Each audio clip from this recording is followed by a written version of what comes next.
Hello, everybody. Welcome to Daily Football Zone Live, episode 7. My name is Caleb. I'm here with Jake, Nahum, and Xavier. How's it going, Jake? Not too bad, man. Holidays are good. How about you guys? It was going pretty good. I had to take a little power nap earlier, right before this, because I was out and about earlier, but I'm good now. Yeah, how about you, Nahum? I know you got to go back up to LA after this. How you doing?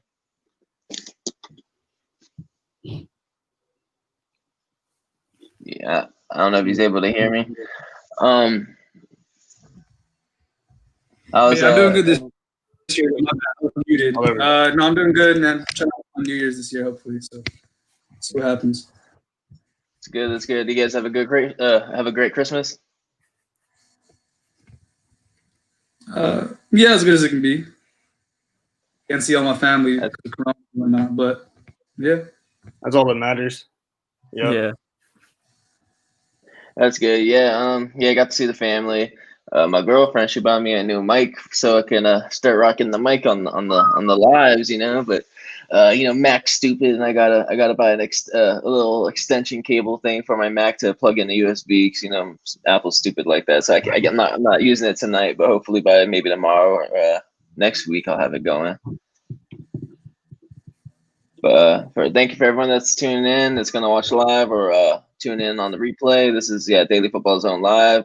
We usually go live every Tuesday and Wednesday, maybe a Saturday or so, depending on special occasions or not. We usually start off the episodes going over the news around the league, and there's some important news that we can go over. But the first set of news that it came out actually on Sunday during Sunday Night Football. The 6-9 Washington football team, they're at the 4-10-1 Philadelphia Eagles, and they're going to be flexed to Sunday Night Football for Week 17. That's for all the marbles up pretty much for the NFC East. That's going to be an interesting matchup depending on what happens in the Giants and Cowboys game earlier in the day. You excited to watch this game, Nahum? Yeah, man. I'm really excited, and clearly the people in the Sunday Night Football studio were too, because Sunday Night Football, they love to have their divisional matchups, and then the fact that this has playoff implications on top of it, no wonder they flexed it to Sunday night. And we get to see Jalen Hurts in prime time go against Washington football team, and if WFT they can pull out the win, then they're going to the playoffs. So it should be an exciting game.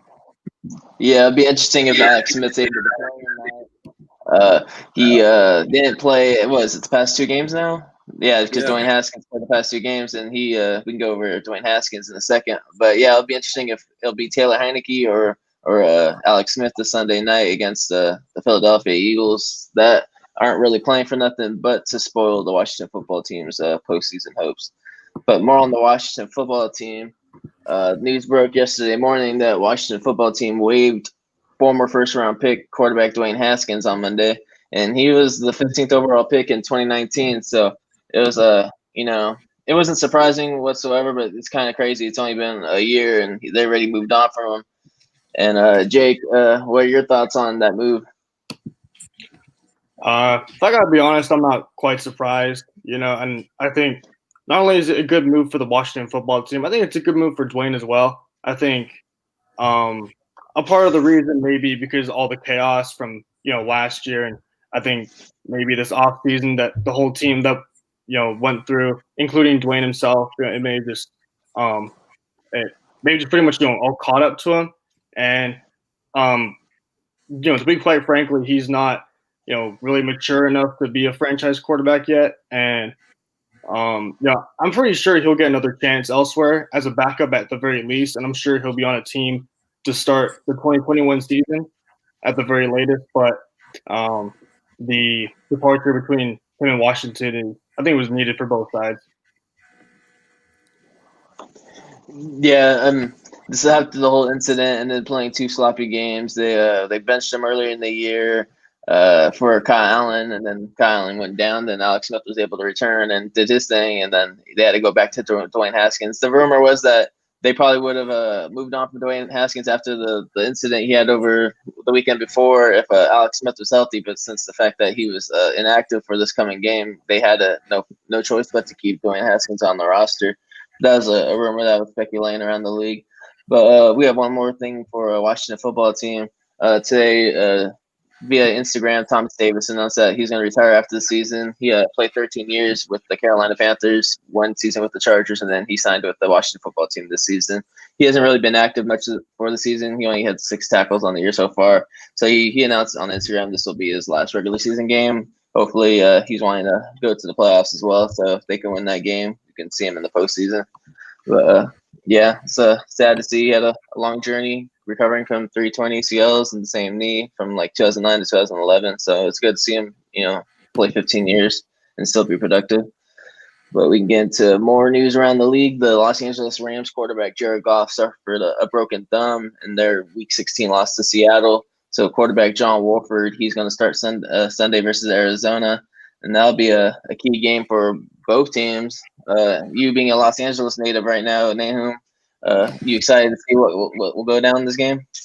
Actually, yeah, I'm pretty excited. The Rams went for a playoff spot, and I want the Rams to not make the playoffs. So hopefully, John Wolford loses it. But regarding Mr. Wolford, it seems like Sean McVay has a lot of confidence in him because coming in training camp, he was pretty much the set backup. There was no competition for the backup spot. This is a guy who didn't make the Jets roster like 2 years ago, but comes to the Rams is automatically the backup. He's a decent athlete. He can do he can throw on the run, do all the bootlegs and the rollouts that they like to do with the Rams offense. So the Rams are down 2 running backs as well. So it will. I expect to see a drop off in their performance, but this is a team that it's not really. Their success doesn't really depend on the quarterback so much. Like Jared Goff have to be an all-pro every game for them to win. So John Wolford, yeah, their defense. Rams stay competitive in this game. Yeah, their defense will also help them win games. So if they can just run their system and rely on their defense to get the victory done, they got a tough matchup with Arizona, who are 8-7, but they still have an explosive offense with Murray and Kenyon Drake and DeAndre Hopkins. But Kyler Murray was also banged up. So there's speculation that he might not play Sunday, but I'm sure he will, especially if the playoffs are on the line. But Wolford, he was a XFL guy. He was in the XFL. And he was an AAF as well, too. Yeah, it was the AAF. Was he both? I heard the XFL. Maybe he was an AAF. Yeah, so that'll be interesting to see what he can do in his first career start against the Arizona Cardinals when it comes down for playoff hopes, because Bears are also in the mix too. So it's going to get kind of tricky with who's going to make the 6th and 7th seed and who's going to fall out. But more onto the NFL news around the league.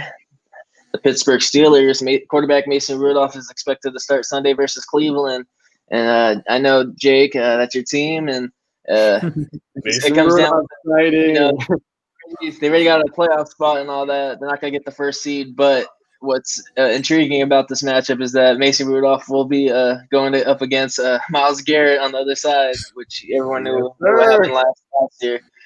So that'll be interesting to see what happens. Well, there's going to be some mixed feelings about this for me. And I think the good thing, I'm going to start with the positive first with him starting. And that's, I think Ben definitely needs a week off because there's been rumors and reports swirling around, the Pittsburgh facility that Ben, during that Dallas Cowboys game back in Week 10, he hyperextended his knee and that he's been dealing with that, not just, a week after that or so, but he's been dealing with that ever since that game. He's still, that's still been lingering on him. So I think a week off for him would be really nice, especially heading to the playoffs and, a home playoff game that we've already locked up. And I think the only thing that we're really playing for now is hoping for a 2nd seed, but because 2nd seed doesn't have a bye, I'm not sure if it matters too much. So I think that's why that we're rolling with Mason. But then, at this point, you're not going to play for the number 1 seed. You already won the division. Get Big Ben the extra week off. At this point, a win or a loss doesn't matter, other than trying to hope that Cleveland, your rival, doesn't make the playoffs. Other than that, you have nothing else to pretty much play for.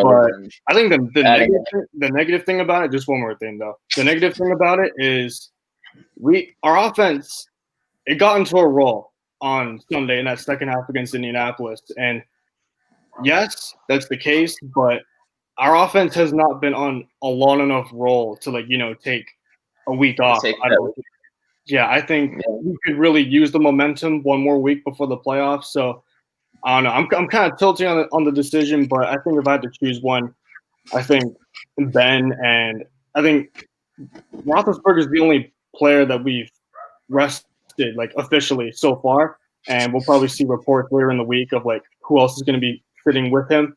But I think for the sake of his health, I think saving him for the playoffs is the decision that I'm leaning towards too. Yeah, being a 17-year vet with injury history and getting older, and I understand why they want to. So yeah, that'd be interesting to see with the whole Mason Rudolph and Myles Garrett drama that happened last year. See them go at it this Sunday. But speaking around the league, the NFL is expected to add a 17th regular season game in 2021, and that'll be more football for us. They're saying something about shortening the preseason, which I think should be because I think 2 is enough. I think 4 is it gets just ended already. But actually, how you feel about that 17th game being added? I think it's a lot better for the players and their salary. It's a good move more for the league. It's less of a good move for tradition, because the 16 game format did work very well. So I'm interested to see how they're gonna work out with that. But I think it's cool how they're adding a extra out of conference matchup based on where they finished in division, according to the AFC team that finished in the division and the NFC team.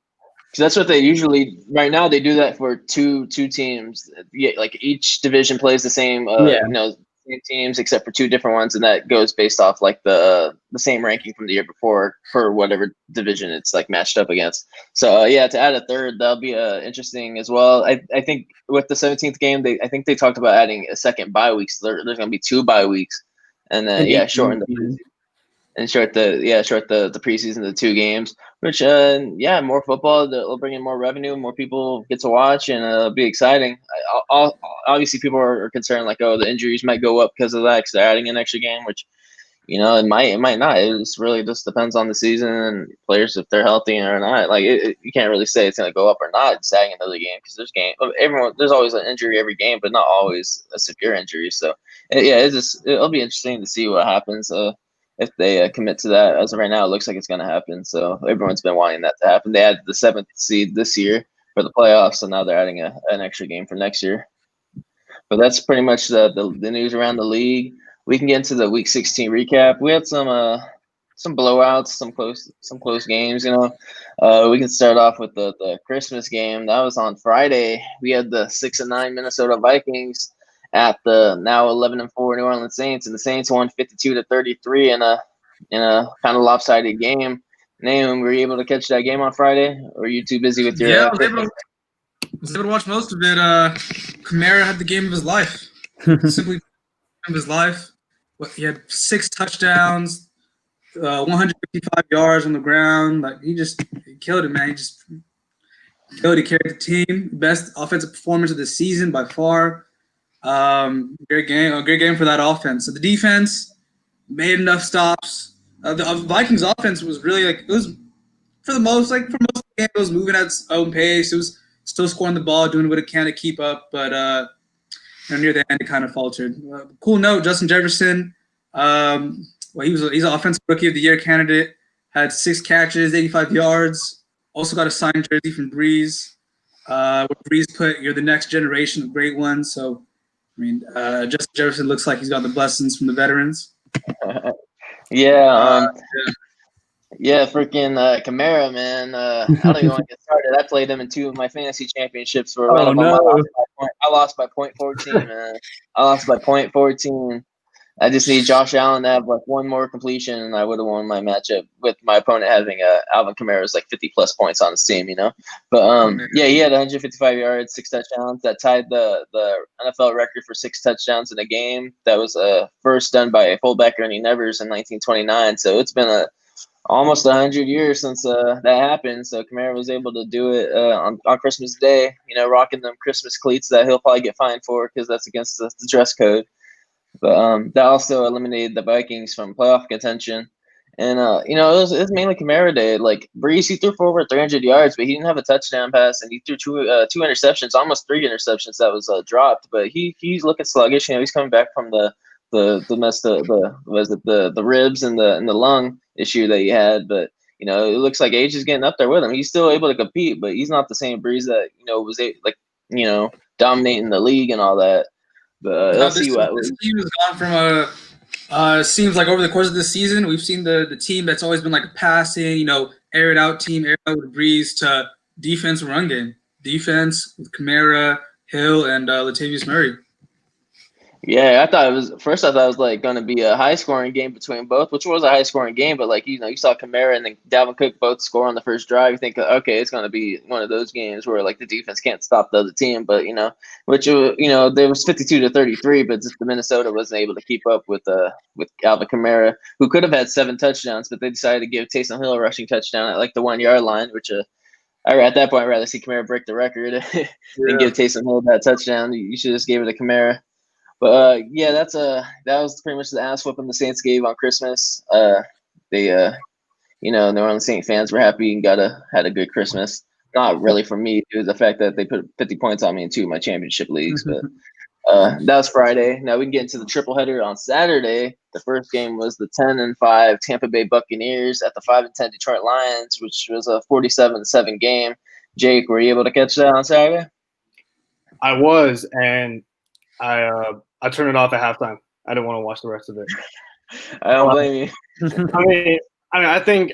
Let's be honest. I think one half of football is good enough analyzation. To be honest with you, it was 34-0 at halftime in favor of Tampa Bay in the Motor City, and Stafford was pulled out of the game after 2 completions out of 3 for just 17 yards in favor of Chase Daniel, and then he completed 13 passes before they went with David Blow, who got some playing time last year, and then they have him back out in the offense.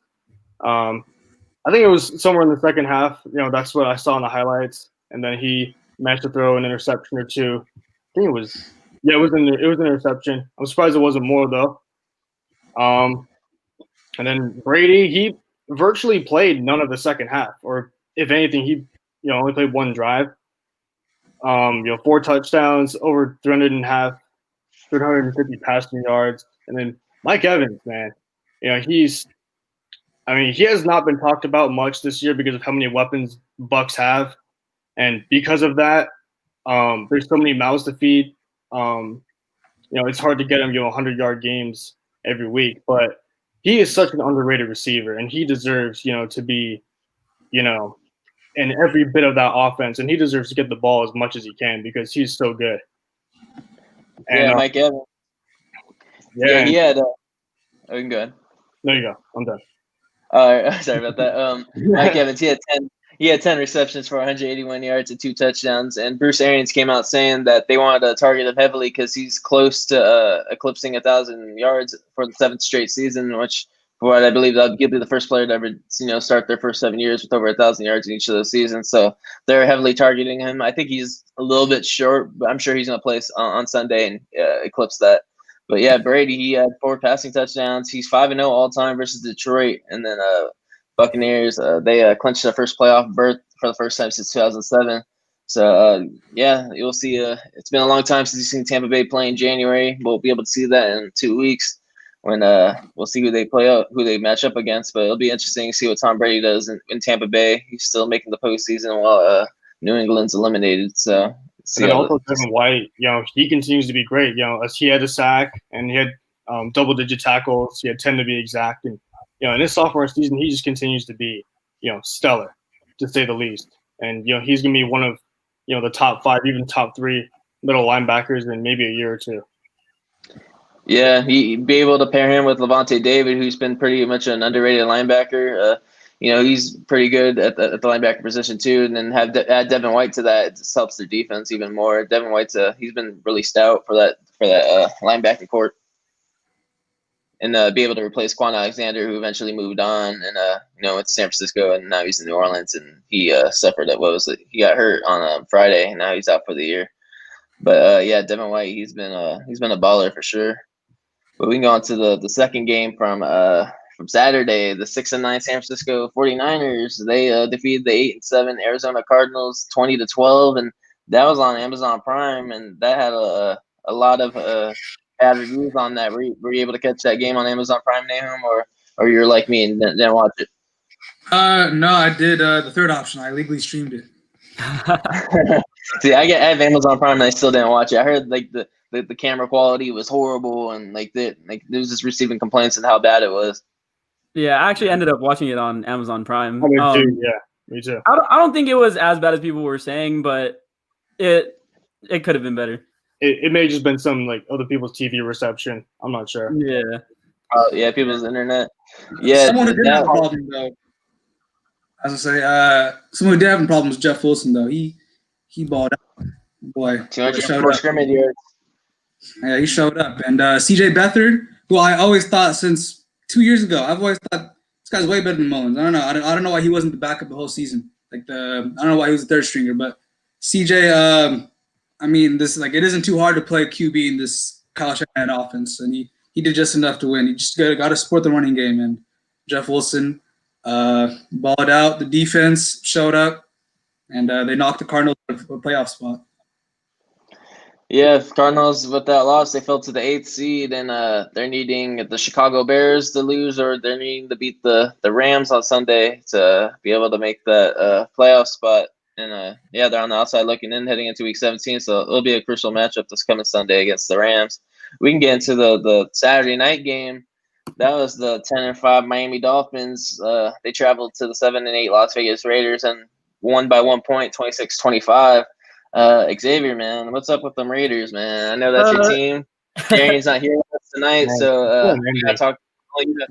I'm sure Darian would have a lot to say. I think it's obvious we're in free fall mode, basically.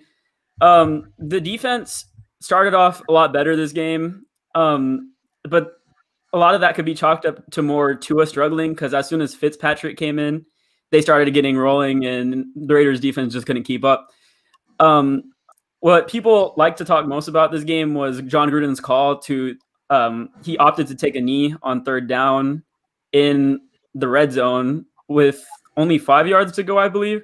He opted to take a knee and kick the field goal to leave 19 seconds off the clock for the Dolphins to, eventually they ended up kicking a field goal, which wasn't a part of his plan, but he was hoping to shave off as much clock as possible.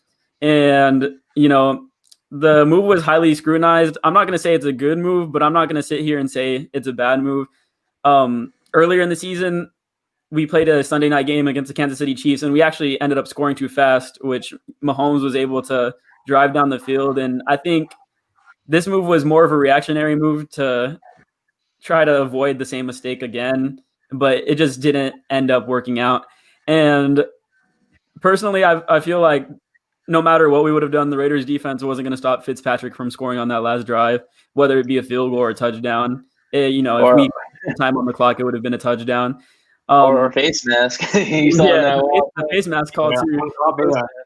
After I saw that, I knew it was over. But the final play to get the Dolphins in field goal range with the face mask, that was just a terrible call on defense. It was a cover two with they were covering underneath for whatever reason with only 2 high safeties. And I believe it was Isaiah Johnson. He either looked in the backfield or I don't know where he was supposed to be on the play, but he opted to cover the inside of the field more than the sideline. And the Dolphins receiver was able to get wide open to where Fitzpatrick couldn't really miss. He was getting yanked by the helmet. Didn't even look. He was able to get the pass there. That Fitz magic working. The Raiders are in free fall mode. You notice it's gotten to a point where, some Raider fans are questioning if Gruden's the man or not. He has a $10 million contract. He's not going anywhere. So those questions don't really matter too much. Interestingly enough, though, this next hire for defensive coordinator will probably determine the trajectory of Gruden's stint in Las Vegas.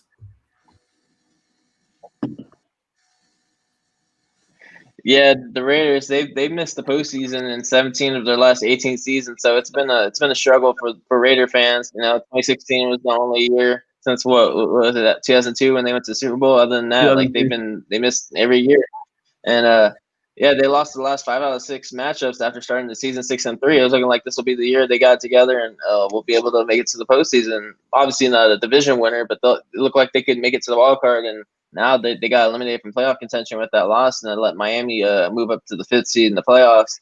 And I think, but yeah, it has to be by next year. Next year will be what his 5th year by now, right? Or 4th year? His 4th year, right? His 4th year. If Gruden can't get it going by next year, he might be on the hot seat going into his 5th year. They might let him go after, by his 5th year. They might just let him go. He's still on a 10-year contract, though. Keep that in mind. Yeah, it'll make it more difficult. I don't know how you can go half your contract and not make the postseason once, though. That's the good point. thing That's about a good point. But him and the owner, they got love for each other. I know that. That's not. I'm just speaking as say if I was a Raider fan, I wouldn't want to keep him after the 5th year and not one winning season, not one playoff appearance. I mean, you gotta look at the context though. Yeah. I mean, Gruden came here as an offensive guy. Our offense, it's been above average the past 2 years with Gruden. The one thing is his red zone offense. It has been a bit suspect, especially the past 5 weeks we've had the losing streak. So, that's something he's got to figure out. But other than that, his part of the ball has been doing the right things. It is on Gruden, though, for his loyalty to Paul Gunther and really just not being able to cut the cord quickly on something he knew wasn't working out. No, I like the way, as a Chargers fan, I love the way Gruden's built the Raiders team, to be honest. The defense, but the offense, I love it. The O-line is huge. They run the ball, they'll maul you over. Got a great running back. They got one of the fastest receivers in the league. I like the way the offense is built. I like what Gruden did with the offense. Hey, Xavier, do you think Gruden doesn't run the ball enough in the red zone? He doesn't run the ball enough in the red zone. I feel like some of that could be chalked up to maybe him not trusting, Josh Jacobs' injuries. He gets kind of conservative in the red zone too. He runs very odd plays. He runs his play action boot to the right a lot of times, and either Derek Carr and the receivers aren't on the same page, or it's just not a really good schemed play. We tend to throw the ball out of bounds every time on plays like that. Yeah, I personally think it's a scheme thing. I think it's a scheme thing too, because I actually saw the stat earlier. The Raiders have been top 15 in red zone offense the 3 years that Derek Carr was without Gruden earlier. And as soon as we, hired John Gruden, our offense went up in efficiency, but our red zone efficiency tanked down to bottom 20. Interesting stat. Yeah. Yeah, you guys. Yeah, you started 6-3 this year, and choked it at the end. You were 6-4 last year, and started that losing streak too. Lost to teams like the Jets, and last year that you should have won, and this year you're doing the same, losing to Atlanta by a lot, barely beating the Jets. So it's been back-to-back years where it looked like it'll be the season you can finally reach the postseason, but as of right now, it looks like next year will have to be the year you can. The Raiders can put it all together and finally get that groove going that they need to get into the postseason. But that's it for the Saturday games. We're approaching the 30-minute mark. I know, Nahum, you have to go back up to LA. So if we're approaching the hour, you got to go. Just announce that you'll have to get going. It's all good if you can't stay on the whole time. Thank you for making the time though to talk with us tonight. I know you're busy. But we can get into the next game. We got the 10-5 Cleveland Browns. They traveled to New York to play the now 2-13 Jets, and the Jets shocked the NFL by winning 23-16, and now won 2 straight games. Jake, man, they're not going to have Trevor Lawrence. It's already clinched that Jacksonville got the first pick. Very shocking, to say the least. What a turn of events it has become after just 2 weeks. I mean, the Jets all of a sudden find a way to win these games, and not just any games, against these, legit playoff teams. The Rams first, and then the Browns were their next victim. It's very surprising to see. But also in a way, you could tell this past month or so that the Jets have slowly but surely just getting better and better, playing more competitive football. And once again, on defense, they've just dominated the run game. The Browns could not run the ball with, Chubb nor Hunt. and Baker was forced to throw the ball 53 times. And, even though he didn't throw any interceptions, he botched the ball, and he coughed it up twice, which ended up costing them, especially on the very last drive of the game. Yeah, Baker, he didn't have Jarvis Landry, Rashard Higgins, or his left tackle, Jedrick Wills. They didn't play due to being on the COVID list. Yeah, and they could fall out of the playoff. They could still fall out of the playoff picture if they lose next week in Week 17, and the Colts and the Ravens and all of them, they win. The Browns might not make the postseason after all. And Cody Parkey, he's continued to struggle. He's known for the double doink. He's obviously not the kicker and the future kicker for them. He'll probably be gone after the year. Another key stat from that game was that Frank Gore, he surpassed 16,000 career rushing yards. He joins legends Emmitt Smith and Walter Payton as the only 3 running backs to ever do that. So congrats to Frank Gore. He's he's not supposed to play Week 17. We're not sure if that's his last game, or he might just suit up for another year. It'd be interesting to see what he decides to do. And he's been awesome. Just to say the very least. I mean, for him to play the position that he's been playing for this long, it's just who does that, right? I mean, you see these running backs falling off a cliff and retiring even before 10 years, and then you have Frank Gore, who's just his own. He's in his own, he's just in his own world in terms of longevity, and man, it's major props to Frank Gore. I remember him in his 49ers days. He was so dominant, just running through everybody, and now he's over 16K rushing yards, and that's you love to see it. Yeah, would you say that Frank Gore is one of the most underrated running backs of all time? Oh yeah, without a doubt. Along with other Niners legendary running back Craig Rogers, who's also really good and doesn't get enough credit. Yeah, I agree. Well, we can get into the next game. Another New York game that played on Sunday. It was Is it Craig Rogers or Roger Craig? Roger Craig. Roger Craig. Excuse me. Yeah. If you're watching this, apologize. It's all good. And my signal's kind of being slow right there, so it was kind of glitching. So couldn't really hear what you said, to be honest. But we can get on to the next game. It featured the New York team, the 5-10 New York Giants were at the 10-5 Baltimore Ravens. The Baltimore Ravens won that matchup 27-13. The Giants needed to win that matchup. They could have possibly been they would have been first place if they would have won that matchup. But the Ravens look like they're on a hot streak, Xavier. And how you feel about the J.K. Dobbins rushing for a touchdown in 5 straight games? J.K. Dobbins has actually, he didn't start off the season too hot, but he wasn't getting the opportunities. But given the opportunities he has now, he's looked explosive. The Ravens are getting hot at a right time. They've gotten back to their offensive identity that we saw last season, where they're going to run the ball and you can't stop them. We also see the receivers contributing. Des Bryant just recently signed. He had the game against the Cowboys. He couldn't play because he tested positive for COVID. I'm pretty sure they concluded it was a false positive. But after he's contributed it as a red zone target, Lamar Jackson's been targeting him, and the Ravens are getting hot at the right time. Their playoffs aren't in their destiny, but if they win their next matchup, we could see the Ravens in the playoffs, and they can make a run for it. They got the defense. The big question with them has been the offense, and their passing game has been kind of suspect early on. But after the Monday Night Football game against the Browns, it seems that they've been able to put things together, and they can go on a run. Yeah, they're now the sixth seed. They pushed the Colts out to the 8th seed, so now they're on the outside looking in. The Ravens are now the 6th seed.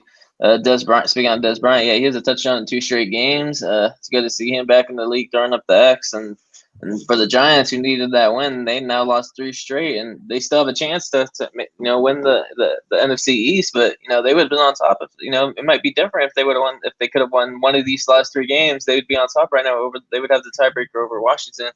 So as right now, Giant fans, he's got to hope that they can pull off a victory against Dallas this week, and then hope for their also hated rival, the Philadelphia Eagles, to upset the Washington football team on Sunday Night Football.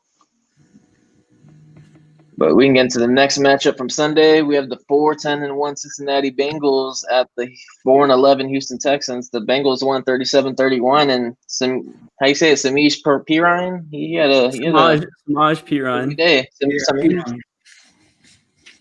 I don't know how to say his name, but Perine, yeah. He had a hell of a game. Also, Zach Taylor, head coach for the Bengals, probably saved his job with this game. It's weird because Bengals, language, they've been ass all season without Joe Burrow, and then all of a sudden they win 2 games in a row, one against the Steelers and then one on road, which they haven't done since 2018. So it's weird, but looking at it, P. Ryan and Giovanni Bernard had great games. They got a couple linemen back, which really helped the run game. Even from last week against the Steelers, the run game looks a lot better. And their QB, Brandon Allen, I think. That's his name, right? Brandon Allen? Yeah, Brandon Allen. Yeah, Brandon Allen, yeah, he balled out. He had a good game. Zach Taylor really, I don't know, he had a good game plan for this game. This is the first game where the Bengals all season have had more than one drive of, I think, 70-plus yards on offense. They had 5 drives with 70-plus yards on offense. The whole season, barely had any. So these past 2 games, it's a different Bengals team. But then also we got J.J. Watt getting pretty mad after the game with his press conference and calling out his teammates and whatnot. I love that. Yeah, no, he needs to do that. Yeah. Oh, I have a question. How come it was Allen instead of Finley? Was Finley What's hurt? up? Was I Finley think Allen was hurt. Yeah, I think Allen was hurt. Yeah, Allen was a starter before Finley, and Brandon Allen was hurt for the Monday night game against the Steelers. Okay. I wasn't following the reports for that game. I mean, who did, right? Oh, yeah, man. Yeah, 2-4. To be fair. Yeah, Deshaun Watson, he suffered an elbow injury in that game. And Houston, they're giving Miami the 3rd overall pick as of Week 17. So, man, it's crazy how bad the Dolphins fan right now. The Dolphin fans must be really happy. They're getting the top 5 pick and the chance to play in the playoffs. Hopefully they try to make it, But we get into the next matchup. It was the 8-7 Chicago Bears. They just destroyed the 1-14 Jacksonville Jaguars 41-17. That clinched Jacksonville to have the 1st overall pick, and they're gonna get Trevor Lawrence. And Jake, the Bears, they've scored 30-plus points in 4 straight games, and that's the first time they've done that since 1965. Mitch Trubisky, he's actually been playing decent. He's 6-2 as the Bears starter this year. He has 16 touchdowns to 7 interceptions, which is not a bad ratio, especially with all the flack that Trubisky does get. Yup. Since 1965, that was Gale Sayers' rookie season. Can you believe that? That's insane to think about. And Trubisky, hey, I got to give him his props where it's due. Last 4 games, leading this offense, over 30 points every single week for the last 4 weeks, so about the last month. And also David Montgomery has been, on his own hot streak along with, the rest of the offense. 95 yards on the ground, a touchdown on 23 carries. And Robinson, he had over 100 yards receiving on the day. And the defense, they kept it close in the first half with against quarterback Mike Glennon for the Jags, but then they just eventually pulled away with it. Roquan Smith, 8 tackles and 2 interceptions. He had himself a day. Then Jimmy Graham, the tight end, also had 2 touchdowns from Mitch Trubisky. Yeah, Bears, they're currently the 7th seed, so they're back in the playoff picture since Arizona lost, and they're going to need a win in Week 17. They play, I think, it's Green Bay, right? So that'll be a tough matchup for them.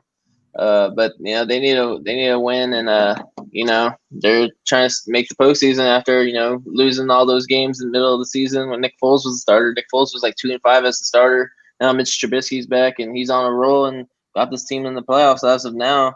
It'll be interesting to see, if they can make the playoffs or not. Hopefully, they don't double doink themselves out of the playoffs. But we can get into the next matchup. We got the 4-11 Atlanta Falcons. They traveled to Kansas City to play the 14-1 Chiefs, and this was just pretty much an ugly game. 17-14. Mahomes didn't look sharp. Atlanta, they lost by a missed field. They could have game tied. They could have tied the game, but Young Wei Koo, he missed that field goal, and they ended up losing, giving Kansas City their 14th straight. Not 14th straight, but the 14th win of the season. And that gave Chiefs the first seed. The first seed, so they'll have a home field advantage at the playoffs and have a bye week. And Xavier, I know you hate the Chiefs, man, but you gotta give them props. They're playing bad. They play bad games and they still somehow win them. Yeah, this was a game you never really thought the Chiefs could lose until maybe like the end, where you're like, maybe there's a chance, but Atlanta, it seems no matter who the head coach is, they always find a way. And I think it's cool. AJ Terrell, actually, people will look to the dropped pick near the end of the game, but he held Tyreek to some of his lowest stats. Let me pull it up. Actually, I think. Yeah, Hill wasn't really a factor. Yeah, 4 receptions for 65 yards, and a couple of those catches weren't on AJ Terrell. So it's nice to see the younger players for the Falcons developing, and hopefully that can serve as motivation for next season when the Falcons have hopefully a new head coach and a different culture or whatever, because they have talented players. They're just a team that hasn't been able to put it together. And for the Chiefs, they go to 14-1. They clinch the number 1 seed for home field advantage throughout the playoffs, and they're the Super Bowl favorite for a reason. They have home field advantage, which helped them a lot last season, because they fell down early. It seemed like in a lot of those games, the home field advantage actually helped them a lot, succeed in comebacks against the Texans and the Titans. So we'll see who ends up winning the Super Bowl, but the Chiefs are the favorite for a very good reason. Yeah, you're gonna win games when you have Travis Kelce and Patrick Mahomes, connecting and torching defenses. Kelce broke the tight end record for most receiving yards in NFL history. He passed George Kittle, who set the record last year. So now it belongs to Travis Kelce. And you just go ahead. No, go ahead. I just want to add one thing to this matchup. We're all talking about the Chiefs offense having an off day, which I think this was the lowest amount of points scored in a win in the Patrick Mahomes era, if I'm correct, 17 points. But I just want to put this out there. Let's give some major credit to the Falcons defense, and not just this week, but ever since Raheem Morris, their defensive coordinator, was promoted to head coach because of the Dan Quinn firing. Ever since he took over, that defense has been flying all around the ball, and they've just been, they've been covering both halves of the field with, lightning quick. And I like where they're headed in the future, like schematically. They don't exactly have like the talent pieces, like roster wise, in place just yet, but schematically, I like where they are, and they still got some ballers on that defense, led by Grady Jarrett, and you got Keanu Neal, Deion Jordan in the middle, and AJ Terrell. He'll just keep getting better as he plays more. I like the direction that Atlanta's heading defensively. I think maybe their rebuild could possibly be quicker than we thought. Yeah, it'll be interesting what happens in Atlanta. They're saying Julio Jones might be in the trade market. Calvin Ridley's been balling, so man, if they decide to go that route, they still have their receiver of the future with Calvin Ridley. He's been balling. So that's going to the next game though, and that was the 10-5 Indianapolis Colts at the 12-3 Pittsburgh Steelers. Steelers won that game 28-24, and I wanted to do this before we get into that game. I need to take off my sweater because it's kind of getting hot in here. Is it a Corvette shirt? Let me guess. I got it. I got the shirt on. I had to pull it out because Juju did kind of silence the haters with his 96 yards and a touchdown that he scored in that game. So I had to rock that for you, Jake, because I know you're the big Pittsburgh fan here. The Colts, they led that game 24-7. Steelers, they came back. It looked like Steelers were about to lose 4 straight, but they turned it around in the second half, came back and won by 4 points, and that ultimately knocked the Colts out of the playoff picture. Now they're on the outside looking in. at the 8th seed. And they clinched AFC North with that win. That's the first time since 2017. Yeah, Juju, he had 96 yards on 9 catches and a touchdown. He now has 91 receptions for only 766 yards and 8 touchdowns on the season. But another thing I think it's not getting talked about enough is that Juju and his teammates were doing his little Corvette dance in the locker room with no masks on. And last time I saw that, it was multiple teammates, and the Saints, they lost a draft pick and were fined a couple of weeks ago for dancing in the locker room with no masks and all that. So it'll be interesting to see if the NFL decides to punish the Steelers for doing that.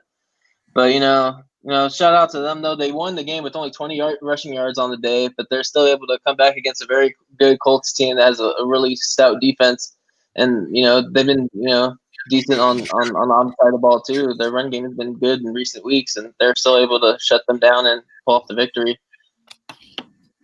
Okay, well, first and foremost, it's actually really funny because my dad loves Corvettes, and so yeah, coincidence, right?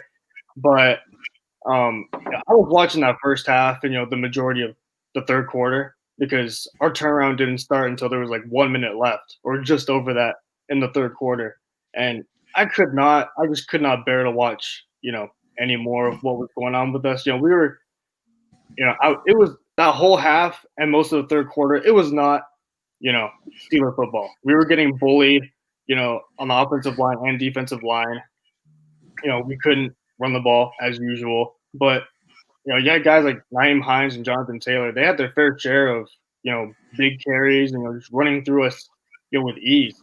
And their first touchdown, Colts I'm referring to, was like a 5 or 6 yard Jonathan Taylor run from the shotgun, which I didn't expect. I thought they were going to go with the pass like most teams would, but Taylor he just ran through us, and we just did not try and tackle him whatsoever. And I was, I didn't know what to make of it, to be honest with you. But then something changed at halftime, and it was confirmed by Eric Ebron, our tight end, that our offensive scheming in the second half, it was not improvised. It was actually game planned, and it was Ben that was calling the plays and all the audibles, and not our OC. So let's keep it that way, right? I'm very shocked that we didn't go that route much earlier in the year, but about time. And the second half, the Colts defense, they went with a lot of cover 2, like underneath the zone, which it helped us, get started, with our comeback thanks to the Deontay Johnson, slant and go touchdown, which was a great diving catch. And Ben, he looks young-ish. He looked younger out there. 342 passing yards, 3 touchdowns, no picks. And like you said, Caleb, earlier, despite rushing on the ground for only 20 yards. And most of that came on 1 carry. I think it was in the fourth quarter. Connor had like a wide open lane for about like 14 or 15 or so. And it was just, we showed a lot of poise as a team. Our receivers didn't drop the ball. And as for the celebration in the locker room, well deserved. I'll give them that one. I'll give them that. Yeah, it's just it'll be interesting with the NFL. Knowing that they did to the Saints a couple weeks ago, taking away a draft pick and finding them, seeing that go viral. It might just happen to them too. But that's all for the first slate of games. Now we get to the second slate of games from Sunday. The 5-10 Carolina Panthers, they traveled to Washington to play the football team, and Carolina won that 20-13, and that was a Ron Rivera's revenge game. And first time playing against his former team as the Washington head coach. Xavier's boy Dwayne Haskins. No, I'm playing. He had turnovers with Taylor Heineke, and yeah, that was the Panthers' 200th win of their franchise history. They're a fairly newer team. That was their 200th win. Surprisingly, you'd think they'd have more, but actually not, because they weren't that. There's been bad years in Carolina, but yeah, were you able to catch that game, Max? I wasn't. Yeah, not surprising, because I'm surprised. I always watch my games, but like after them losing streaks we have, I'm like, why am I wasting my time? Yeah, I was watching the Falcons and Chiefs game actually. Interesting enough. Yeah, but Dwayne Haskins, he was benched. He had 3 turnovers, 2 picks, one fumble, which was a controversial fumble. I didn't think it was a fumble, but they gave it to Carolina. He was benched for Taylor Heineke, who also has ties to Carolina. He started like a game or two for Carolina, and I think it was 2018. It was 2018. He knows the system under Ron Rivera, so no surprise why he's still there. The offense didn't look good, obviously, because the Haskins isn't that good. And he got cut for his issues and his horrible play as well. That's pretty much it for that game. That's that loss. It's still sewer water for now. Hey, how you feeling? Yeah, let's hear it. For what? I said, how you feeling about that? More Bridgewater, 2021. Yeah, more Bridgewater. Yeah, I can talk about that. I don't want to stick with sewer water, but I think Panthers are sewer water. Right, that's it. We fell to the 9th overall pick. We fell to the 9th overall pick. Zach Wilson, he might be there, he might not. It really depends on someone's trying to trade up or someone drafts before him. Who knows? You think the Falcons will pull a trigger at number 4 for a QB?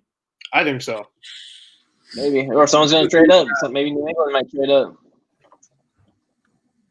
It really just depends. But I think Bridgewater is going to stay for another year. If they decide to draft a quarterback and try to groom them or, do that route, they might. But I think we have more needs on our team than weapons. Quarterback. Yeah, I don't think we're going to get another quarterback because we still have other needs on the offensive line and the defense that we'll have to make a move for. If we can fill those needs and they feel like Bridgewater's not the guy, even though they gave him a 3-year, $63 million contract, they might. It all depends on free agency and all that, and if the team still believes in him. But it'll be interesting to see. But me personally, I think Bridgewater's going to be there another year. I don't want him there. I didn't want him there to begin with, but I'm not the one making the calls. But we can get to the Charger game. You have the 5-10 Denver Broncos travel west to the 6-9 Los Angeles Chargers. The Chargers won that game by a field goal, 19-16. Nahum, how you feel about them Chargers? Herbert broke the passing touchdown record for 28. Yeah. Man, your boy. I wish that's who we had. I wish we had Herbert. Man, if we were able to flip flop, if we had the 6 seed, 6 overall, and y'all had the 7. I would want Herbert right there, but it didn't work that way. So y'all got him right before us. No, I mean, yeah, we got lucky, man. We Herbert, he basically, locked up the. He hadn't been locked up, but now with this record, he locked up the Offensive Rookie of the Year award. But I think bigger than that is the fact that he's now had 3 straight game-winning drives. Because before this, 3 games ago, most of the season Herbert was losing, and all the talk was, oh, he has the numbers, yeah, he looks great, but he's not winning games. The past 3 games, he's led drives, the Raiders, the Falcons, I think, and now the Broncos. So that's what really stands out to me. And then also for the Broncos, they suffered. Jerry Jeudy had 5 drops, and it takes me back to pre-draft. Everyone had Jeudy and maybe CeeDee Lamb. Most people had those 2 receivers as the top 2 guys in the draft, the loaded receiving draft class. So it was Jeudy, CeeDee Lamb, and then everyone else. But there was one analyst who had Jeudy outside the top 5, talked about his hands. They weren't the best hands, and he just wasn't as good as other receivers. And now, I don't know, as we see the season progress, we see there's a lot better receivers than Jerry Jeudy, at least in my opinion. So I think he'd still be a good player, especially when who's the other receiver they got over there? Got his name, but he's been injured all year. Cortland Sutton. Cortland Sutton, yeah. When he comes back, then Jeudy won't be the number 1 guy. He'll get looks. And if they can get consistent quarterback play as well, if they decide to stick with Drew Lock or move on from Drew Lock, he missed some games as well during the year, so he hasn't had a consistency at quarterback for the most part. Drew Lock shows potential, and then he shows he's one of the worst quarterbacks. So Jerry Jeudy first year dealing with that, and then I feel like he could by sophomore year he might depending on who's the quarterback he can pick it up, and then you add Cortland Sutton in the mix with KJ Hamler and then Noah Fant at tight end. You might get more looks next year and look better his sophomore year, but yeah, it just depends on I think Locke deserves another year with Sutton with a healthy O line because that team's been banged up. So Sutton, a healthy O line, Judy with another with actual full off season of practice, whatnot, with Hamler being healthy, Noah Fant, the athlete that he is. I think Loftus deserves another year. Worst case scenario, they lose more games, better for the Chargers. Yeah. So there we go. And with that, I'm gonna have to sign off. I gotta get packed and get ready to go. Yeah. Thank you, Nahum. I was about to announce that it's 5 minutes till the hour. So yeah, I want to thank you for being able to hop on with us. Darian wasn't able to, but you're able to make the hour, and we thank you for that. And it was good speaking with you, man. Be safe traveling up to LA. Pleasure, man. Sir, thank you. Y'all have a great New Year's. Enjoy. Later, Nahum. Get home safe. Later, Nahum. All right. Thank you. I got a question for both of you guys. So if the Chargers this weekend they take on Kansas City and Arrowhead, do you think if they win this, you think they'll be willing to keep or hold on to Anthony Lynn? That's a good question. No, I think regardless he's gone. I don't know. I could be. It would not surprise me if they keep him. It wouldn't surprise me either.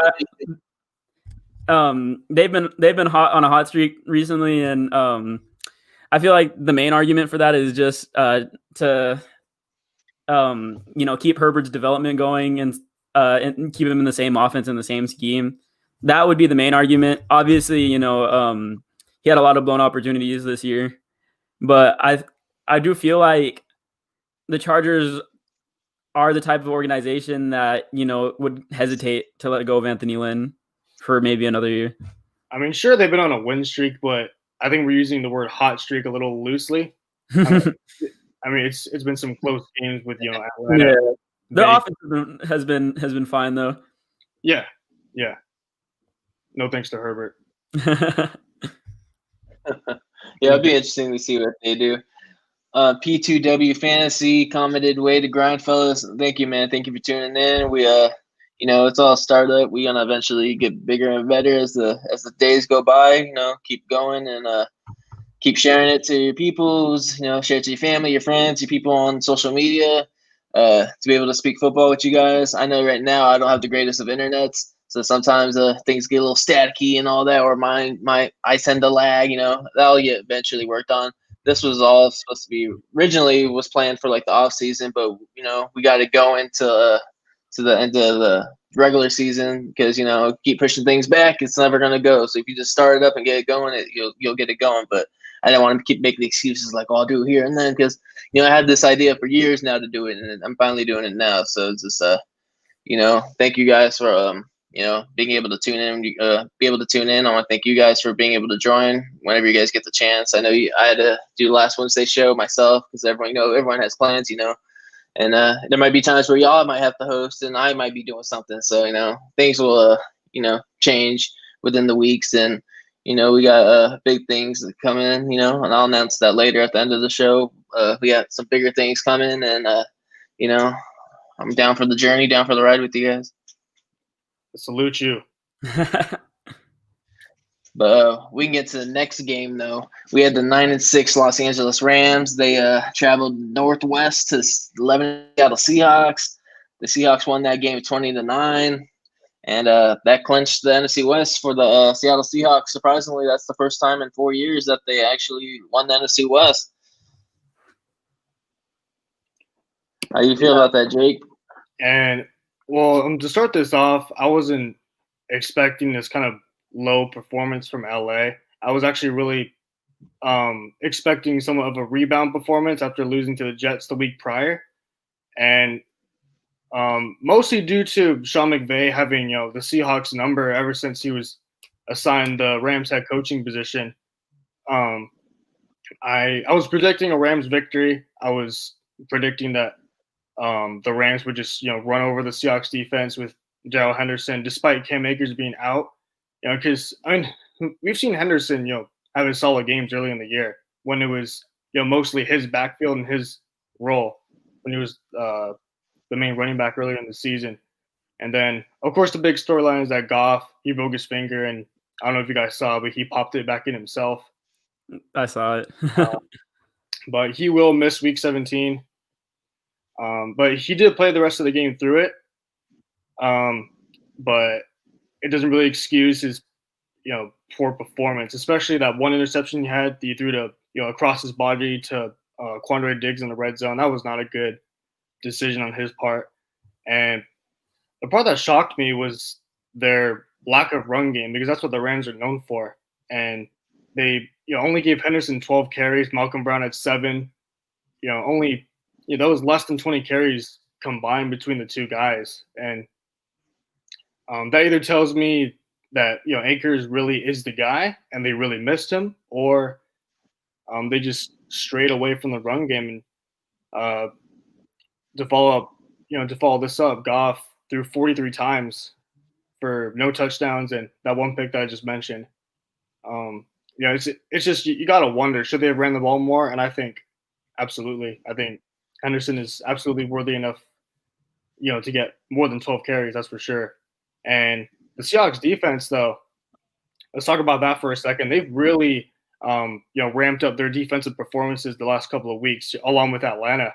Those are two defenses that were amongst like the bottom 3, if not the absolute worst 2 defenses for like the first half of the year or so. But then those defenses, about the past month or last couple of weeks or so, they've really ramped up their play. And the difference is, though, the Seahawks are a playoff team.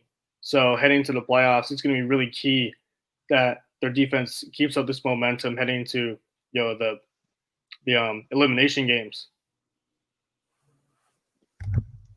Yeah, it'll be interesting. The Rams, they might not even make the playoffs, so they need a win with John Wolford. If they can't, they might not even. I don't even want to see a John Wolford-led team in the playoffs either. So if Jared Goff can't, if they make it and Jared Goff can't play by 2 weeks from now, I don't even want to see it. You might as well let the Cardinals win that match and win that matchup, because John Wolford ain't gonna lead them anywhere. Yeah, they're playing Arizona, who also needs that win, to keep their playoff hopes alive. So that doesn't help LA. Yeah. Yeah, they're counting on Chicago to lose. If Chicago loses, then I think both of those NFC West teams can make it in. Is Green Bay already locked? Does Green Bay already have the first seed locked up? Mm-hmm. Okay, so they haven't locked the first seed yet. Okay, so they still have something to play for. Well, that's tough for Chicago. Yeah, that gives them something, because New Orleans. I think not New Orleans. I think Seattle can still win it. Really, the first seed? Yeah. Oh, I thought they were Seattle's win that meant no, because they're 11-4. If Green Bay loses, they'd go 12-4, and Seattle wins, they'd go 12-4. Right. So I think they get the tiebreaker over them.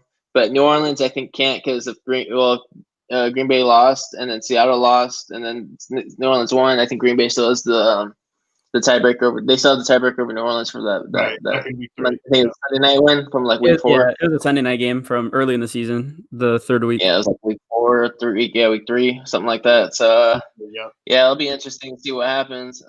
But we got the 4-10-1 Philadelphia Eagles at the 6-9 Dallas Cowboys. Cowboys whooped them 37-17, and Cowboys, man, they won a couple of straight games, and now they can win the NFC East. Everyone was counting them out, and now here we are. They need to beat the Giants, and they need Philly to beat the Washington football team on Sunday night, and they'll be the one representing the NFC East. And who would have thought?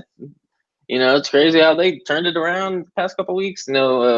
Mike McCarthy was smashing more watermelons and got them amped, and got the red rifle ready to win. And they defeated the Eagles team that were trying to get on a roll. They lost to Arizona, but they did beat the Saints, and Jalen Hurts was looking like a baller out there. But they're able to win that game by 20 points, and now they're one game away from possibly making the postseason. And, how about the Cowboys? How about them boys? I think it's interesting. Early on in the season, people were saying, maybe the Cowboys should go a different route other than Mike McCarthy early on in the season. But I feel like with the Cowboys offense heating up as of late, and they're actually winning games now, coupled with he has the excuse of a lot of his team got injured, and his starting quarterback at the same time got injured too. I think he'll be around next year, like for certain. The Cowboys, Andy Dalton, I feel like, found a rhythm with these receivers. And, going into the season, we already knew it was a talented receiver core. And CeeDee Lamb was a little bit of a question mark, but he was obviously super talented coming from Oklahoma, going in the league. So, and he's panned out. He's panned out as advertised. So, it's easy to see why they've had offensive success regardless of the quarterback. Their defense is still an issue, but in the past couple weeks, it's been fine. They've been having pretty dominant games too, against the 49ers, against the Bengals, a 30-7 win against the 49ers. The score was pretty uneven, but the 49ers did catch a Hail Mary near the end of the game to, I guess, make it look better. But the Cowboys are heating up, and it'll be interesting to see. You would never think the Cowboys would go for Cowboys fans would go for the Eagles in any game, but here we are. And say the Eagles end up beating Washington, it'll be interesting to see how the Cowboys offense now, as opposed to what it was earlier in the season, how now it would fare against these playoff teams with better defenses. Yeah, it'll be interesting what happens this weekend with that division. It always seems like the NFC. It's always the NFC East every week 17. It seems like it's always that division that's up for grabs. But yeah, the Eagles are eliminated off this loss. They combined for 990 yards on the day. That's the most in their matchup's history. Yeah. So, and that's been a long history between those two hated teams. They hate each other. So, are you good? Okay, go ahead. All right, I just want to add that I like how Dallas's defense approached the game against Jalen Hurts later on, because I know that the Eagles really started off hot, moving up and down the field the first couple of drives against that Dallas defense, but then their defense really adjusted, using their athletic linebackers in Van Der Esch and Jalen Smith. They used a QB contain and a QB spy on Hurts, and they made him a pocket passer, and it resulted in a poor second half for Hurts, 2 interceptions and that lost fumble, which is controversial. It shouldn't have been lost, in my opinion, but it is what it is. But you got to give credit to the Dallas defense for making that key adjustment that helped them win the game. Yeah. So, your Dallas Cowboys, they can still win the division. Philadelphia, they're eliminated. It'll be interesting to see what happens in Week 17 with Washington, because that'll be the last game. We'll know if Cowboys or New York is eliminated with their matchup earlier in the day, and then we'll know if it'll be Washington or one of those teams by the end of the night. But we can go into the Sunday Night Football game from Week 16. You have the 10-5 Tennessee Titans at the 12-3 Green Bay Packers. Packers whooped them 40-14. It seems like they always whoop them during the holidays. Back in, I think it was 2012, where the Packers whooped on the Titans like 55-7. Now they whooped them 40-14 in the snow. It was a snow game. And Devontae Adams, he's looking like you gotta give him the props. He's looking like one of the best receivers in the league right now. He had 11 catches, 142 yards, and 3 touchdowns. So, I mean, him and Rodgers, that connection, like, you don't even need – they always talk about how Rodgers need more receivers. You don't need more receivers when you're just throwing the Devontae Adams all game, How you feel about that, X? How you feel about the Packers? They think they're contenders for the Super Bowl, represent the NFC in the Super Bowl? They're definitely contenders. They have a high-flying offense, and their defense has been fine. You could rush on them, but other than that, they don't really have too much problems. I think this game might have locked Aaron Rodgers for an MVP vote. I think so. It was pretty close with him, Mahomes, Russell Wilson early on in the season. Russell Wilson kind of had a bad stretch of games that took him out. Mahomes, he's been amazing for most of the season, but Rodgers has just carried this team on his back, him along with Devontae Adams, and Devontae Adams is making a case to be, I'd say, a top 2 receiver in the league. This season, definitely, he's been a top 2 receiver. Him and Tyreek Hill, you can argue for both cases. But I truly believe Devontae Adams is a top 3 receiver in the league at this very moment. I think as of right now, he's number 1. Yeah, I would say him and Tyreek Hill are 1A, 1B. I feel like Tyreek Hill is pretty valuable for his speed. You know, NFL teams will be scared about it, and they end up overcompensating for it. Devontae Adams, he just can't cover him. Just his routes, man. It just does it all, you know. He has the size and the speed just to, beat any DB that's lined up against him. Yeah, and I know that, the Packers' run defense has been, somewhat of a joke. Actually not somewhat of a joke. It has been a joke virtually all season long. But I was watching that game, and they just really dominated up front in the trenches versus the Titans' run game. Even though Derrick Henry was able to, rack up 98 yards on 23 carries. It's not, not a terrible stat line by any means. It's almost 100 yards, but I feel like the Packers' dominance up front was better than what the stats say. Yeah, and you saw AJ Dillon for the Packers emerge after Aaron Jones left the game due to injury. Yep. And so it's cool to see, the draft pick for AJ Dillon was kind of scrutinized by a lot of people because, they felt the Packers needed another wide receiver in a wide receiver heavy class, which I understand. But AJ Dillon was proving his case, try not to be a wasted draft pick. I got a question for you guys, though. Do you guys buy the Titans as contenders? I do still. I do still. They could, but you just never know, man. You never who would have thought they would have went to the AFC Championship last year. So everyone's writing on Buffalo and Kansas City. I'd rather see that matchup, to be honest, than say Tennessee or in Kansas City. But they could be contenders. Yeah, I could say they're contenders. Obviously, they have the run game. Tannehill's been really good. AJ Brown's been doing his thing, and Jonnu Smith. Corey Davis is a decent receiver that they drafted in the first round a couple years ago, and their defense isn't bad either. But if you can stop Derrick Henry, it's a snow game. You should have relied on the running game, and they're still Green Bay was able to shut that down. Where Derrick Henry didn't have the normal that he's been having the past several weeks. So if they can stop Derrick Henry, rely on Tannehill to win the game, try to win the game. They could be beatable, but it depends on what happens between Buffalo and Kansas City and all that. But it'll be interesting. But I don't think they're quite there yet. Just to say they're a Super Bowl team, I don't think they're quite here. They're not. I'll say that they're quite yet. Yeah, I'll say that the flow of Tannehill and Henry in that run game, it goes hand in hand. I think if one of those is missing, the Titans' offensive rhythm is really off, and you'll notice it. But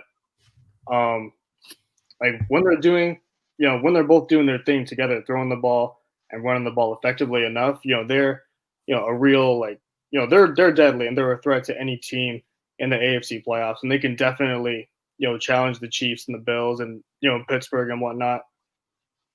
Yeah, and obviously I like Mike Vrabel as a coach, and that coaching staff is incredible. I give major props to that. Yeah. Front office for making all the right hires on that coaching staff. And I still buy into Tennessee. I'm not going to say that they're 100% pretenders. Obviously, this was an outing to be really concerned of against the Packers, who they're not in the AFC, but they're a playoff team regardless. And I was expecting a more competitive game out of it, and I was shocked at the result. Yeah. I don't know why, but a lot of people forget this, and even I forgot it to a point, because it's a lot later on in the season. But the Titans are a team that they handed the Bills their worst loss of the season, a 42-16 loss. So I think it's just interesting to see how kind of not streaky, but how on and off the Titans could be sometimes. Yeah, that'll be interesting to see what happens in January. If they'll be on one, or they might have a slump and end up either losing. It could be a wild card. It could be divisional. It could be the championship. Really, it's just depending on who they line up against and how they perform.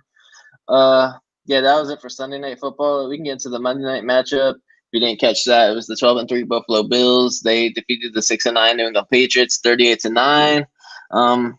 Yeah, freaking. This is the first time since I think it was 2000 that the Patriots been swept by a divisional opponent, and The Buffalo Bills, they beat them in the first matchup because Cam fumbled in the red zone. They just whooped them last night. Cam was benched in the third quarter for Jared Stidham. Cam might not be there next year now. They're speculating. They might move on. They might draft a quarterback. They might sign a quarterback. Really, it'll be interesting to see what New England does. But they also have a lot of holes on their team with everyone that opted out and then the injuries and this. Their offensive line's not great. Their defense isn't the same. They didn't have Gilmore, so then Stephon Diggs was just eating up J.C. Jackson in that secondary. Were you able to catch that game last night, Jake? I mean, I was watching it specifically for my fantasy matchup where, I told you I lost by 0.14. I lost by 0.14, not even a point. I'd rather have lost. Before that game started, I was down 140 to 98. And I had Allen, and then I had Buffalo defense. And I lost by 0.14. And I had Derrick Henry on my team, too, who only put up 9.80. I'm like, Derrick Henry, you just need, like, one good run, and I win that by like a point, a couple points, but if they didn't take out Josh Allen in the beginning of the fourth quarter for freaking Matt Barkley, like just put him in one more drive or something, I would have won that game. Or one more sack by the Bills defense, I would have won my damn fantasy matchup, but no, I lost. So I was watching that specifically for that. Other than that, this was an exciting matchup. Other than Buffalo Bills, dominating still. How you feel about Josh Allen as MVP contender? Would you say he deserves it, or they're gonna, or is this Mahomes or Rodgers at this point locked in? Top three. He's top three for me. I mean, I don't think it's even a debate. He's definitely in that top three MVP conversation. I still give it to Aaron Rodgers. I would say he's my number one at this point, and that's especially due to Mahomes' off day against Atlanta. But man, that connection with Allen and Diggs, I said it a few live shows ago that they're a top three, QB to receiver / tight end connection, and I still stand by it. And why not, right?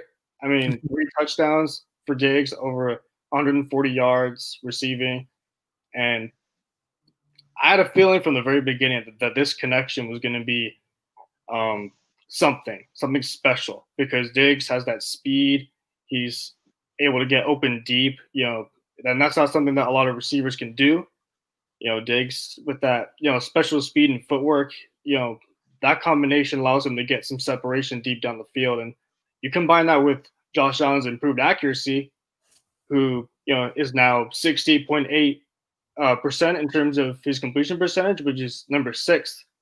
I think it was heading into the game. I'm not sure what it is now, but I would assume it's pretty damn good still, because of his stellar performance. But and that defense, it's had some concerns early in the year, especially in that Titans game back in, I think it was maybe week 4 or 5. They got Derrick Henry and Tannehill swept the floor with that Bills defense, but it's been on a roll these last few weeks. They shut out. It's been a bit different Bills team since then. Yeah, they shut out Herbert and the Chargers. They shut out Pittsburgh. They shut down the Buffalo Bills, and then they do it against what I thought was their biggest test, this late in the year. And I thought, their rematch with the Patriots, I was like, if the Bills win convincingly against this team, against this team that they've lost to so many times over the last, how many decades? 2 decades, ever since the Belichick and Brady era started. If they beat the Patriots convincingly tonight, then I will 100% buy into them as a championship, AFC championship and Super Bowl contender. And they did just that. And, they definitely proved me wrong. I had the Patriots winning. I had the Patriots, pulling off the upset, to show the boss, to show the Bills, we may be out of the playoffs, but, we're still in this division.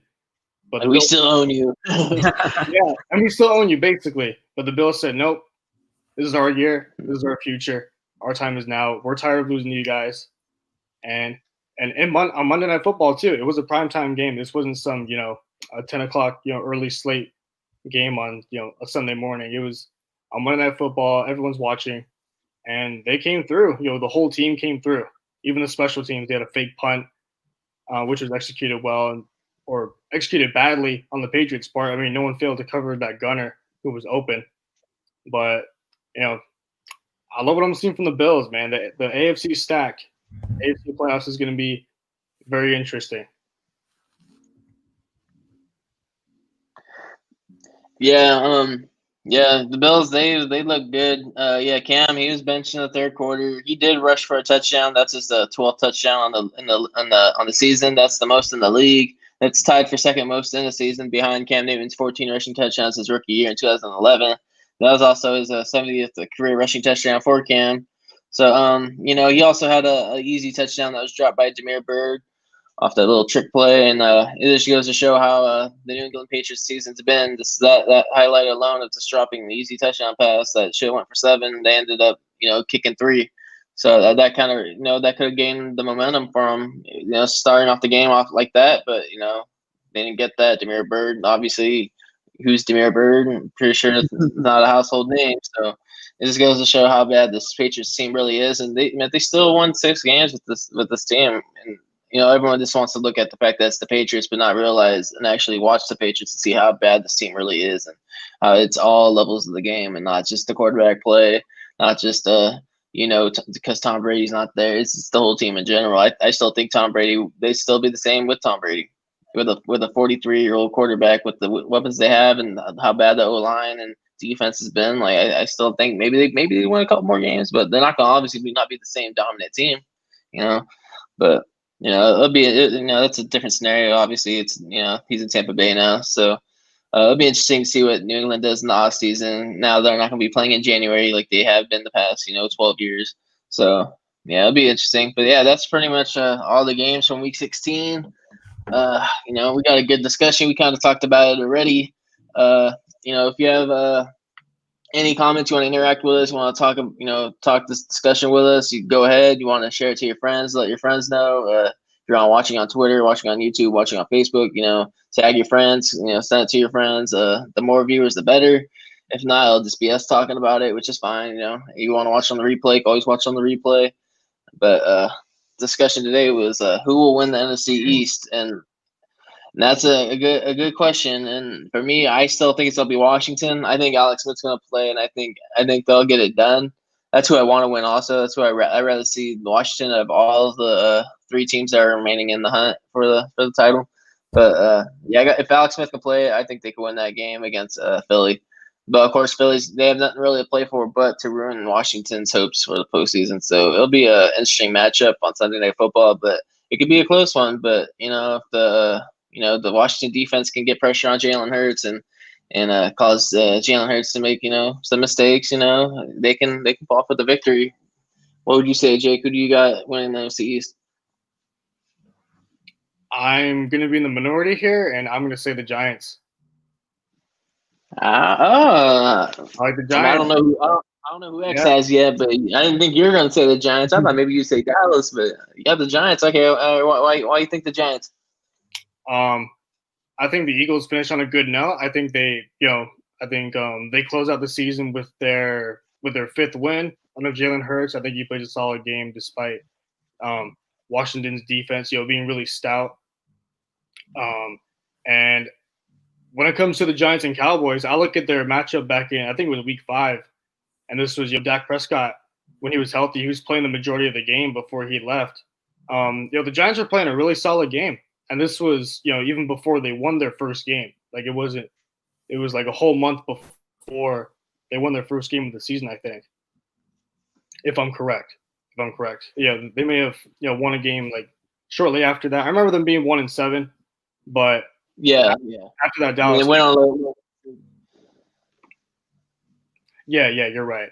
But I look back at that game and the Giants, they did what they needed to do. Except for cover Michael Gallup on the final drive when Andy Dalton, he took his shot down the sideline for Gallup and he made a leaping catch and it put them in Greg the Leg Zuerlein field goal range, and he baited the game winner through. But I think even though the Giants, they've been slipping up the last few weeks and they've been actually pretty poor to say the least. After they had that 4-game win streak going, they've had a pretty bad slip up, I would say. They have not been a good football team. I would say maybe like one of the 2 or 3 worst teams that we're talking about the last couple of weeks. But as long as Daniel Jones is playing, which he is, and he's still got that mobility, he's still athletic. He can take off and run 21.5 miles per hour on any given play and not trip. Hopefully, I don't know if I can trust Dallas's defense to do, to put up another solid performance for a second week in a row. I'm not sure if I can do that. I know they were really great against Hurts, which I mentioned earlier, as they made that adjustment to the Eagles offense. But I don't know. It's a weird feeling I have, and I feel like I will be wrong, but my gut says Giants as of right now.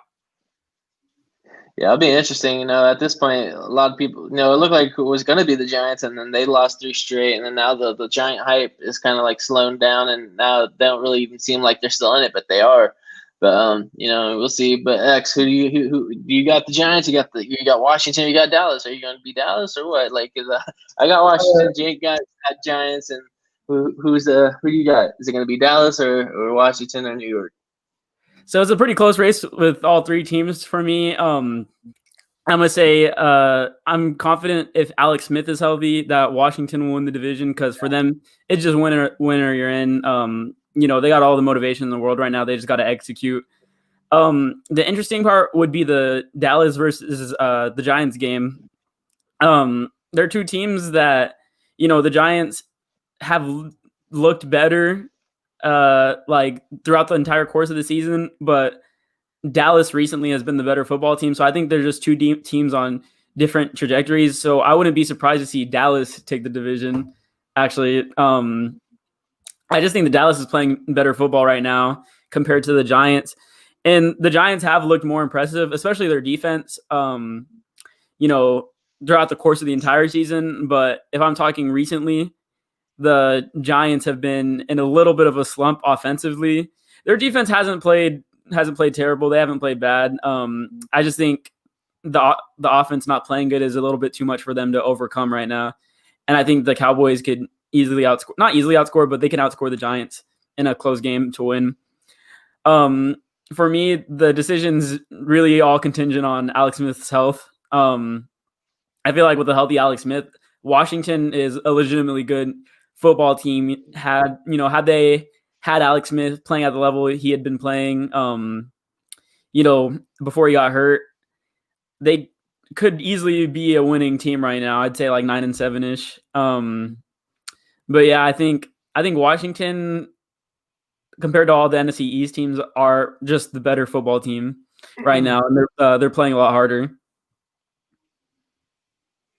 Yeah, they got Antonio Gibson back. They should be getting Alex Smith back. They didn't have Terry McLaurin. I think the past 2 games. I know they have him Sunday. Hopefully he can return in Week 17. That's a big factor for him. He'll, he's one of the up and coming receivers in the league. So it'll be interesting to see if he can play in that finale, because they'll desperately need him. And they got Gibson back too.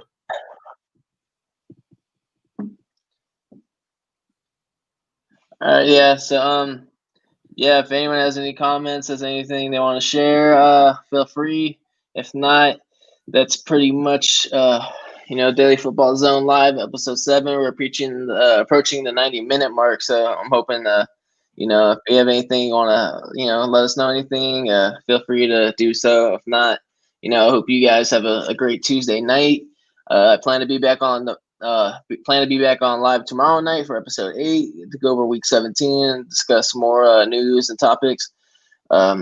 Jake, I want to thank you. I want to thank you, X. Nahum, I want to thank you as well. He had to leave early. I want to thank Darian for, he wasn't able to make it on tonight. Hopefully he can tomorrow. We're all busy, so, it's all good, though. So, I want to thank you guys, and I hope you guys have a great holidays. If I see you guys on tomorrow, looking forward to seeing you guys. If not, I hope you guys have a great New Year and stay safe.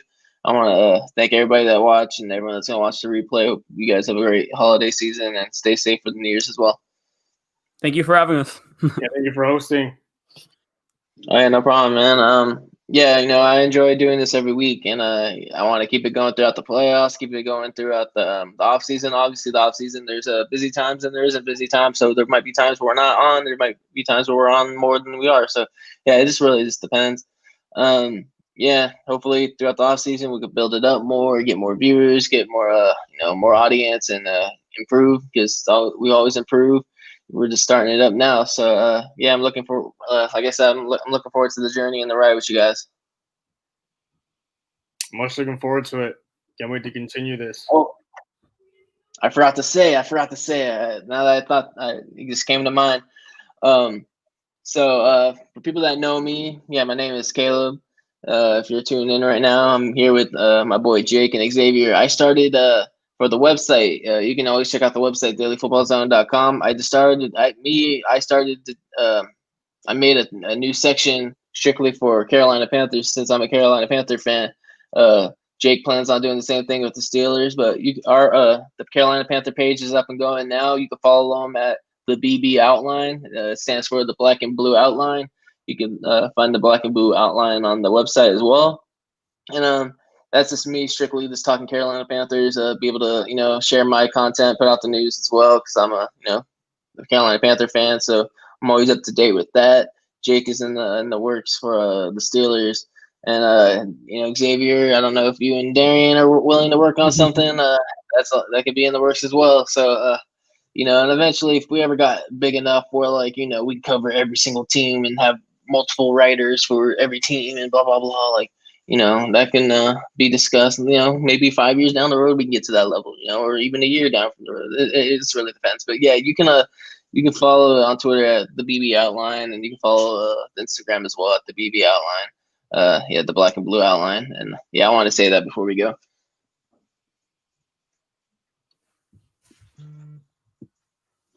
But yeah, if that's it for the night, I want to say again, thank you guys, and I hope you guys have a great holidays. Oh, thank you. It was a good live. Thank you for hosting us. Yeah, thank you. And thank you everyone that tuned in. All right, guys.